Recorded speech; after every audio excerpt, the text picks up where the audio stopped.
de ta croix, Jésus. Jésus, roi des rois, qui mourut pour moi. Je veux mourir avec toi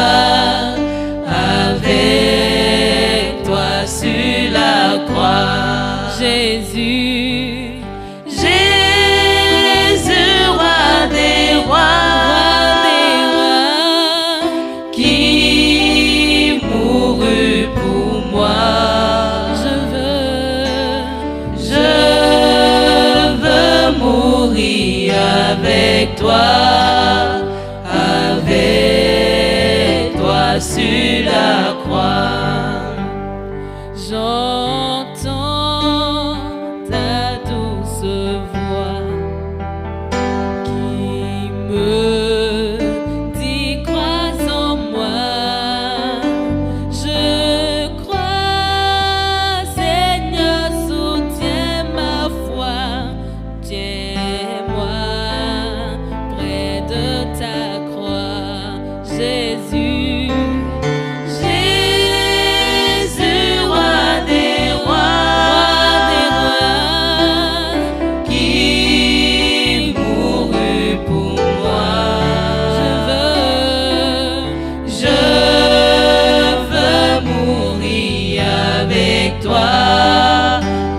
Avec toi sur la croix, Jésus, Jésus, roi des rois, qui mourut pour moi. Je veux mourir avec toi.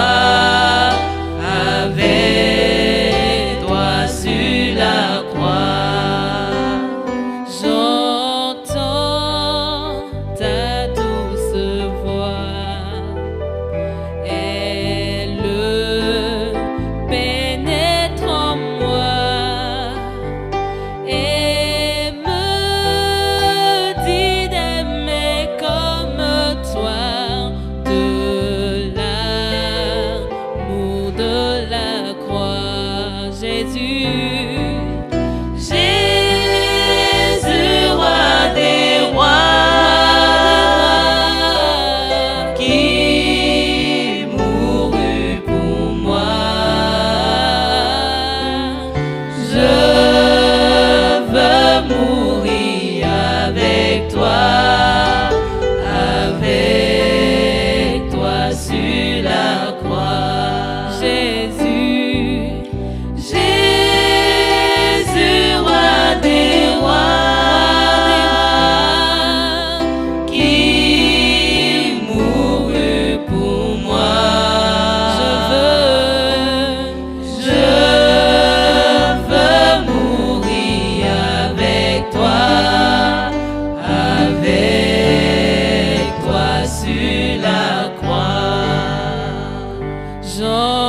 J'entends ta douce voix, elle pénètre en moi.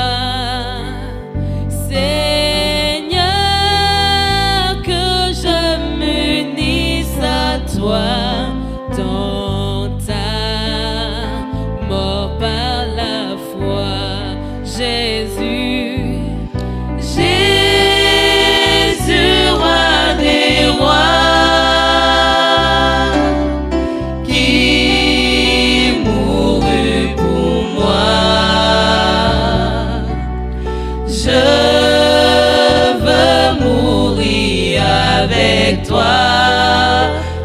Avec toi sur la croix, Jésus, Jésus, roi des rois, qui mourut pour moi. Je veux mourir avec toi sur la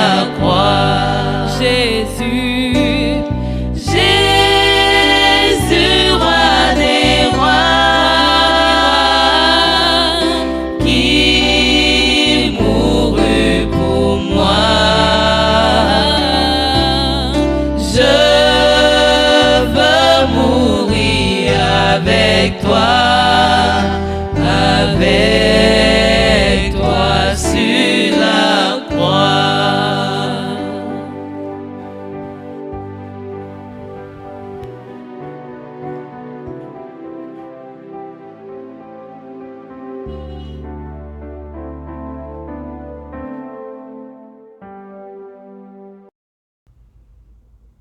Que la paix et la grâce de Jésus-Christ soient avec vous toutes et tous. Nous sommes arrivés au passage dans lequel Jésus fut livré à Pilate par le Sanhédrin. Nous allons lire en Matthieu chapitre 27 à partir du verset 1er. Dès que le matin fut venu, tous les principaux sacrificateurs et les anciens du peuple tinrent conseil contre Jésus pour le faire mourir. Après l'avoir lié, ils l'emmenèrent et le livrèrent à Ponce Pilate, le gouverneur.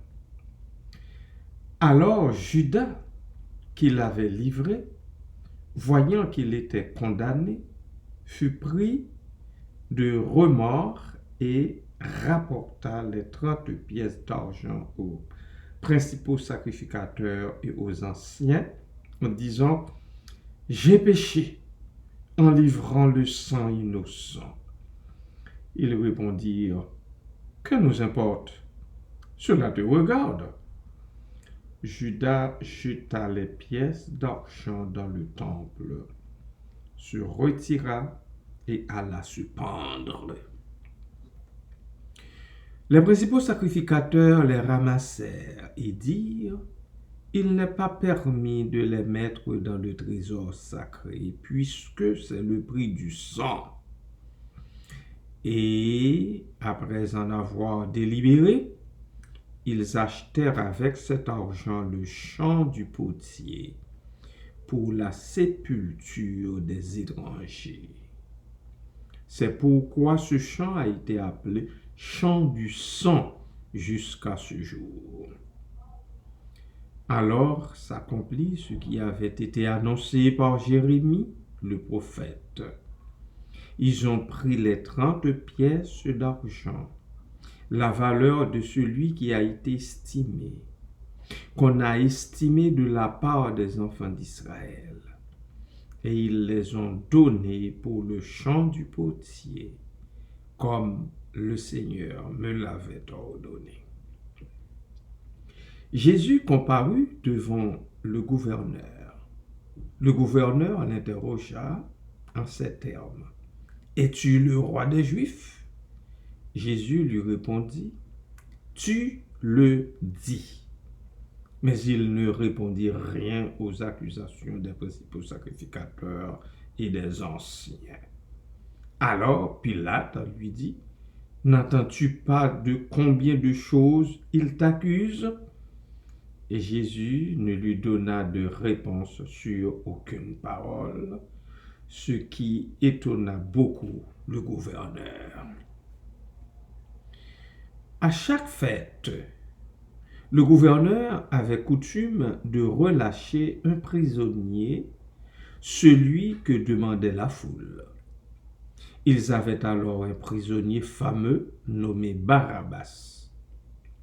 Comme ils étaient assemblés, Pilate leur dit, « Lequel voulez-vous que je vous relâche, Barabbas ou Jésus qu'on appelle Christ ?» Car ils savaient que c'était par envie qu'ils avaient livré Jésus. Pendant qu'il siégeait au tribunal, sa femme lui fit dire qu'il n'y ait rien entre toi et ce juste, car aujourd'hui j'ai souffert beaucoup en songe à cause de lui. Les principaux sacrificateurs et les anciens persuadèrent la foule de demander Barabbas et de faire périr Jésus. Le gouverneur, prenant la parole, leur dit, « Lequel des deux voulez-vous que je vous relâche ?» Ils répondirent, « Barabbas !» Pilate leur dit, que ferais-je donc de Jésus qu'on appelle Christ? Que ferais-je donc de Jésus qu'on appelle Christ? Tous répondirent, qu'il soit crucifié. Le gouverneur dit, mais quel mal a-t-il fait? Et ils crièrent encore plus fort, qu'il soit crucifié. Pilate, voyant qu'il ne gagnait rien, mais que le tumulte augmentait, prit de l'eau, se lava les mains en présence de la foule et dit, je suis innocent du sang de ce juste. Cela vous regarde.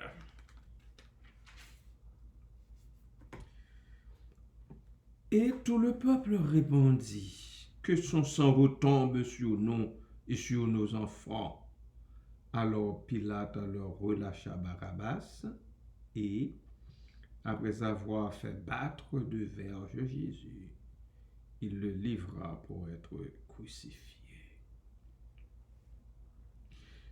Je dois vous dire, chaque fois que je lis ce passage, arrivé au verset 26, je me pose toujours la même question. Il a reconnu, Pilate, je veux dire, Pilate a reconnu qu'il est juste, que Jésus est juste, qu'il n'a rien à lui reprocher. Pourquoi alors la fait-il battre de verges? Pourquoi? Qu'est-ce qui lui a pris à le faire battre de verges avant de le livrer pour être crucifié? La question reste posée. Verset 27. Les soldats du gouverneur conduisirent Jésus dans le prétoire et ils assemblèrent autour de lui toute la cohorte. Ils lui ôtèrent ses vêtements et le couvrirent d'un manteau écarlate. Ils tressèrent une couronne d'épines qu'ils posèrent sur sa tête et ils lui mirent un roseau dans la main droite. Puis, s'agenouillant devant lui, ils le raillaient en disant « Salut, roi des Juifs !» Et ils crachaient contre lui, prenaient le roseau et frappaient sur sa tête. Après s'être ainsi moqué de lui, ils lui ôtèrent le manteau, lui rendirent ses vêtements et l'emmenèrent pour le crucifier. Lorsqu'ils sortirent, ils rencontrèrent un homme de Cyrène appelé Simon et le forcèrent à porter la croix de Jésus.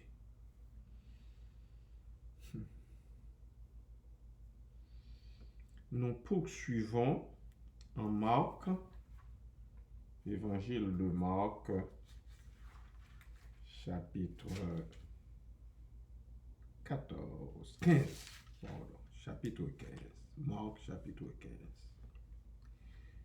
Dès le matin, les principaux sacrificateurs tinrent conseil avec les anciens et les scribes, et tout le Sanhédrin. Après avoir lié Jésus, ils l'emmenèrent et le livrèrent à Pilate. Pilate l'interrogea, « Es-tu le roi des Juifs ?» Jésus lui répondit, « Tu le dis. » Les principaux sacrificateurs portaient contre lui plusieurs accusations. Pilate l'interrogea de nouveau, « Ne réponds-tu rien? Vois de combien de choses il t'accuse. » Et Jésus ne donna plus aucune réponse, ce qui étonna Pilate. À chaque fête, il relâchait un prisonnier, celui que demandait la foule. Il y avait en prison un nommé Barabbas avec ses complices pour un meurtre qu'ils avaient commis dans une sédition. La foule, étant montée, se mit à demander ce qu'il avait coutume de leur accorder. Pilate leur répondit, « Voulez-vous que je vous relâche le roi des Juifs ?» car il savait que c'était par envie que les principaux sacrificateurs l'avaient livré. Mais les chefs des sacrificateurs excitèrent la foule, afin que Pilate leur relâche plutôt Barabbas. Pilate, reprenant la parole, leur dit: « Que voulez-vous donc que je fasse de celui que vous appelez le roi des Juifs ?» Ils crièrent de nouveau: « Crucifie-le !» Pilate leur dit: « Quel mal a-t-il fait ?» Et ils crièrent encore plus fort: « Crucifie-le !»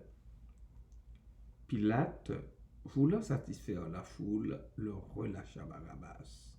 Et, après avoir fait battre de verges Jésus, il le livra pour être crucifié. Les soldats conduisirent Jésus dans l'intérieur de la cour, c'est-à-dire dans le prétoire, et ils assemblèrent toute la cohorte. Ils le revêtirent de pourpre et posèrent sur sa tête une couronne d'épines qu'ils avaient tressée. Puis ils se mirent à le saluer. « Salut, roi des Juifs !» Et ils lui frappaient la tête avec un roseau, crachaient sur lui et, fléchissant les genoux, ils se prosternaient devant lui. Après s'être ainsi moqué de lui, ils lui ôtèrent la pourpre, lui remirent ses vêtements et l'emmenèrent pour le crucifier. Ils forcèrent à porter la croix de Jésus, un passant qui revenait des champs, Simon de Cyrène, père d'Alexandre et de Rufus. Et ils conduisirent Jésus au lieu nommé Golgotha, ce qui signifie lieu du crâne. Ils lui donnèrent à boire du vin mêlé de myrrhe, mais il ne le prit pas.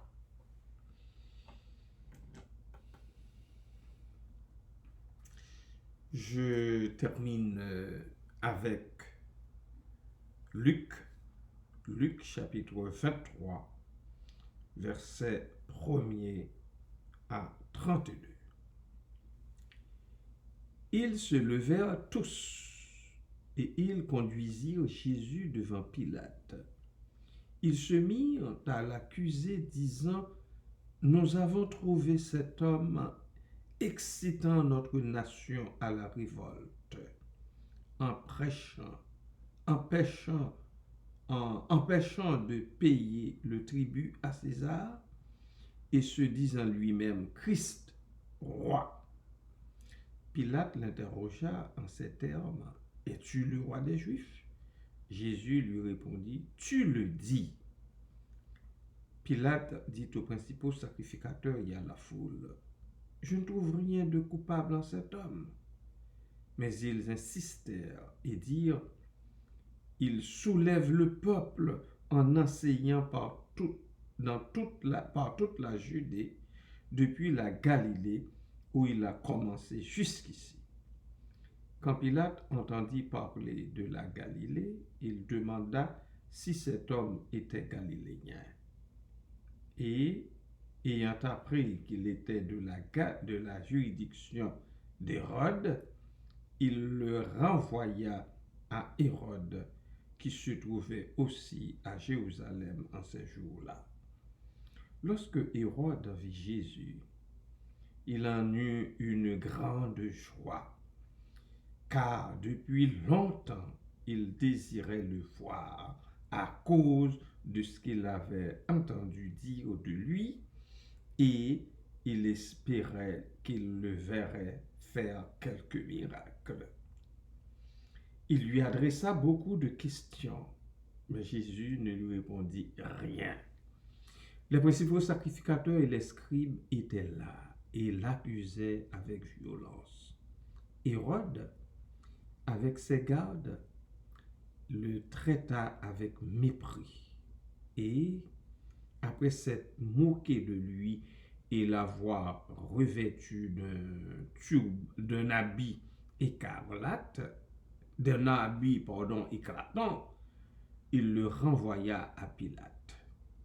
Ce jour même, Pilate et Hérode devinrent amis, d'ennemis qu'ils étaient auparavant. Pilate, ayant assemblé les principaux sacrificateurs, les magistrats et le peuple, leur dit: « Vous m'avez amené cet homme comme excitant le peuple à la révolte. Et voici, je l'ai interrogé devant vous, et je ne l'ai trouvé coupable d'aucune des choses dont vous l'accusez. Hérode non plus, car il nous l'a renvoyé, et voici, cet homme n'a rien fait qui soit digne de mort. Je le relâcherai donc, après l'avoir châtié. » À chaque fête, il était obligé de leur relâcher un prisonnier. Ils s'écrièrent tous ensemble: « Fais mourir celui-ci et relâche-nous Barabbas. » Cet homme avait été mis en prison pour une sédition qui avait eu lieu dans la ville et pour un meurtre. Pilate leur parla de nouveau dans l'intention de relâcher Jésus. Et ils crièrent: « Crucifie, crucifie-le !» Pilate leur dit pour la troisième fois: « Quel mal a-t-il fait? Je n'ai rien trouvé en lui qui mérite la mort. Je le relâcherai donc après l'avoir châtié. » Mais ils insistèrent à grands cris, demandant qu'il soit crucifié, et leurs cris l'emportèrent. Pilate dit que ce qu'ils demandaient serait fait. Il relâcha celui qui avait été mis en prison pour sédition et pour meurtre, et qu'il réclamait, et il livra Jésus à leur volonté. Comme ils l'emmenaient, ils prirent un certain Simon de Cyrène qui revenait des champs, et ils le chargèrent de la croix pour qu'il la porte derrière Jésus.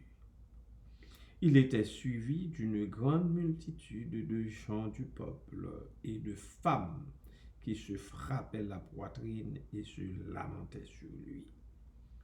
Jésus se tourna vers elle et dit: « Fille de Jérusalem, ne pleurez pas sur moi, mais pleurez plutôt sur vous et sur vos enfants. Car voici, des jours viendront où l'on dira: heureuses les stériles, heureuses les entrailles qui n'ont point enfanté, et les mamelles qui n'ont point allaité. Alors, ils se mettront à dire aux montagnes: tombez sur nous, et aux collines: couvrez-nous. Car si l'on fait ces choses au bois vert, qu'arrivera-t-il au bois sec? » On conduisait Jésus en même temps deux malfaiteurs qui devaient être mis à mort avec Jésus. Voilà, bien-aimés de Dieu, je m'arrête ici pour aujourd'hui. Au tribunal, Jésus se tient, méprisé seul et sans soutien. Pilate au peuple dit soudain: que dois-je faire à Jésus? Que feras-tu de Jésus? Il se tient devant toi. Un jour tu diras plein d'effroi: que fera-t-il de moi? Comme Judas trahirez-vous celui qui va mourir pour nous, ou le suivrez-vous jusqu'au bout? Que ferez-vous de Jésus? Que feras-tu de Jésus? Il se tient devant toi. Un jour tu diras plein d'effroi: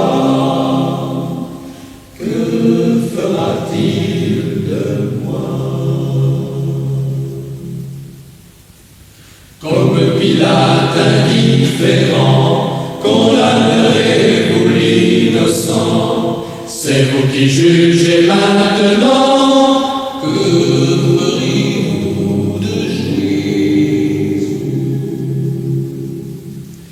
Que feras-tu de Jésus? Il se tient devant toi. Un jour tu diras plein d'effroi. Que fera-t-il de moi? Adoré Père, pardon. Pardon, Seigneur, pardon. Pardonne-nous, Seigneur, pardonne-leur ce péché horrible depuis Pilate, Hérode, les principaux sacrificateurs, les scribes, les femmes et tous les autres, les soldats, Seigneur. Pardon, Seigneur, pardon. Fais grâce, ô Dieu, fais miséricorde. C'est ce que Jésus t'a dit du haut de la croix à un moment donné. Père, pardonne-leur, car ils ne savent pas ce qu'ils font. Jusqu'ici, ô Dieu, nous continuons, nous les humains, nous continuons à gifler notre Seigneur et notre Maître. Nous continuons à le battre de verge. Nous continuons à lui cracher dessus. Enfin, c'est ce que font plusieurs. C'est ce que font plusieurs dans la communauté. Plusieurs parmi les humains, c'est ce qu'ils font, oh Dieu. Pour cela, je te demande humblement de les pardonner ce péché, combien horrible. Papa, merci pour Jésus. Merci pour ton Fils unique bien-aimé. Mais abandonné un instant afin de pouvoir aujourd'hui être des gens de ton royaume. Merci pour ça, Père. Aide, ô Dieu, mes frères et sœurs dans la foi à le comprendre et aussi à se comporter comme gens ayant compris après avoir accepté Jésus-Christ comme leur sauveur personnel. Merci Père, merci Papa, pardonne-nous. Pardonne-nous cette offense, ô Dieu. N'entre pas en jugement avec nous à cause de ton Fils maltraité, vilipendé, à cause de ton Fils qu'ils ont osé couronner d'épines, à cause, Seigneur, à cause des coups reçus sur sa tête. C'était pas pour une faute quelconque qu'il aurait commise, mais c'était pour nos fautes à nous les humains. Pardon, Seigneur. Pardon. Fais-nous grâce en lui. Fais-nous miséricorde. Merci, Seigneur. Béni soit ton nom.